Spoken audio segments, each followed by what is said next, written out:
आज राजस्थान के मुख्यमंत्री और जननायक अशोक गहलोत का जन्मदिन है।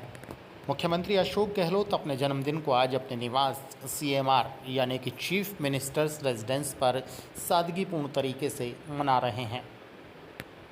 राज्य सरकार के मंत्रियों, विधायकों, कांग्रेस पदाधिकारियों, कार्यकर्ताओं और कांग्रेस के कई जिलों के जिलाध्यक्ष सहित सीएम गहलोत के रिश्तेदारों ने उन्हें जन्मदिन की शुभकामनाएं दी।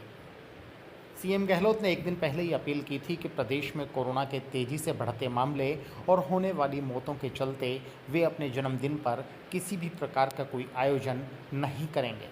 उन्हें कांग्रेस के तमाम मंत्रियों, विधायकों, कार्यकर्ताओं से भी अपील की कि वे उनके जन्मदिन पर इस तरीके का कोई आयोजन ना करें जिसमें भीड़ उमड़े।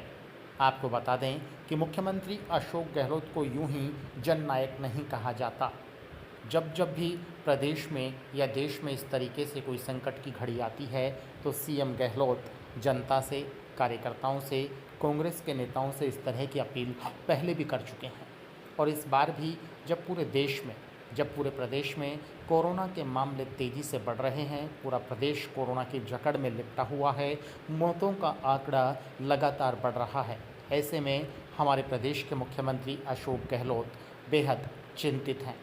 और इसी का नतीजा ये है कि उन्होंने कार्यकर्ताओं को, अपने मंत्रियों को, विधायकों साफ शब्दों में कह दिया कि वे ज़्यादा से ज़्यादा उन्हें फ़ोन करके, व्हाट्सएप करके या फिर मैसेज के ज़रिए जन्मदिन की शुभकामनाएं दे सकते हैं।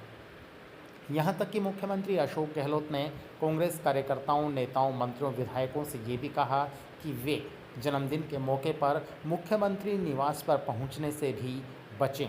आपको बता दें कि राजस्थान में जिस तरीके से कोरोना संक्रमण तेज़ी से बढ़ रहा है, राज्य के मुख्यमंत्री अशोक गहलोत उसे लेकर बेहद चिंतित हैं। सीएम गहलोत लगातार कोरोना के हालातों की रोज़ाना करीब समीक्षा करते हैं, चिकित्सा विभाग के आला अधिकारियों से पूरे मामले में फीडबैक लेते हैं, उन्हें ज़रूरी दिशा निर्देश भी देते हैं। इस मामले में मुख्यमंत्री अशोक गहलोत लगातार चिकित्सा मंत्री डॉक्टर रघु शर्मा के संपर्क में भी हैं और उनसे लगातार पूरे मामले की फीडबैक लेते हैं। मुख्यमंत्री अशोक गहलोत खुद इस पूरे मामले की मॉनिटरिंग कर रहे हैं और उन्होंने अभी कल ही जब वीडियो कॉन्फ्रेंसिंग के ज़रिए पूरे मामले की समीक्षा की तो मुख्यमंत्री अशोक गहलोत ने साफ कह दिया कि उनके लिए राजस्थान की जनता की ज़िंदगी सबसे बड़ी है, वो बड़ी महत्वपूर्ण है, उनके लिए बेहद मायने रखती है। वे नहीं चाहते कि प्रदेश का कोई भी एक इंसान कोरोना से उसकी मौत हो, चिकित्सा सुविधाओं के अभाव में उसकी मौत हो। उन्होंने कहा कि यदि ज़रूरत पड़ी तो वो पूरा का पूरा बजट कोरोना से लोगों की ज़िंदगियां बचाने में झोंक देंगे। निश्चित रूप से राजस्थान के मुख्यमंत्री अशोक गहलोत जननायक का एक महत्वपूर्ण डिसीज़न है और वो पहले भी इस तरीके के जनता के हक़ में कई कड़े फैसले ले चुके हैं। बिल्कुल आपको बता दें कि दिखावे वाली राजनीति से दूर, बिल्कुल आडंबर वाली राजनीति से बिल्कुल दूर, घमंड और अहंकार की राजनीति से हमेशा दूर रहने वाले अशोक गहलोत ने कई मौक़ों पर अपनी संवेदनशीलता का परिचय जनता के सामने दिया है। उनके जो राजनीतिक पॉलिटिकल जो कॉम्पिटिटर हैं उनको भी उन्होंने हमेशा ये लेसन देने की कोशिश की है। हमेशा कोई ना कोई नज़ीर इस तरीके से वो देने की पेश करते हैं और इस पर जब आज उनका जन्मदिन है तो उन्होंने साफ कह दिया कि उनके जन्मदिन पर किसी भी प्रकार का कोई ऐसा बड़ा आयोजन नहीं होगा, बिल्कुल सादगी से वो सीएमआर में मनाएंगे।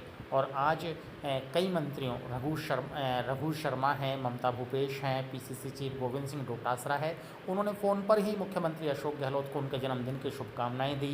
कई विधायकों ने भी उन्हें, जोहरीलाल मीणा है, शकुंतला रावत समेत कई विधायकों ने, कांग्रेस के पदाधिकारियों ने, उनके जो विशेषाधिकारी हैं सीएम के लोकेश शर्मा, उन्होंने उनको फ़ोन पर ही जन्मदिन की शुभकामनाएं दी, उनके लिए मंगल कामनाएं की। हालांकि कुछ जगह कांग्रेस के कार्यकर्ताओं ने बड़े लघु स्तर पर सादगीपूर्ण तरीके से सीएम गहलोत की दीर्घायु के लिए हवन यज्ञ भी कई जगह पर किया है, ये भी समाचार हैं। लेकिन कुल मिलाकर आज जब सीएम गहलोत का जन्मदिन है और बिल्कुल सादगी से उन्होंने आज वो जन्मदिन अपने निवास पर रहकर मना रहे हैं, सिर्फ अपनी पत्नी, बच्चों, पुत्रवधू के साथ ही वो मौजूद हैं। जी, जितने भी जो राजनीतिक उनके मित्र हैं, उनके मंत्री हैं, विधायक, उनसे उन्होंने साफ कह दिया कि वो सीएमआर में ना आवे शुभकामना देने के लिए, और फ़ोन पर ही वो उनको शुभकामना दे सकते हैं। व्हाट्सएप के ज़रिए वो उनको संदेश छोड़ सकते हैं, मैसेज दे सकते हैं। हम आपको बताते चलें कि सीएम गहलोत ने पहले भी ऐसा किया है और एक बार फिर हमारी तरफ से उन्हें जन्मदिन की शुभकामनाएँ।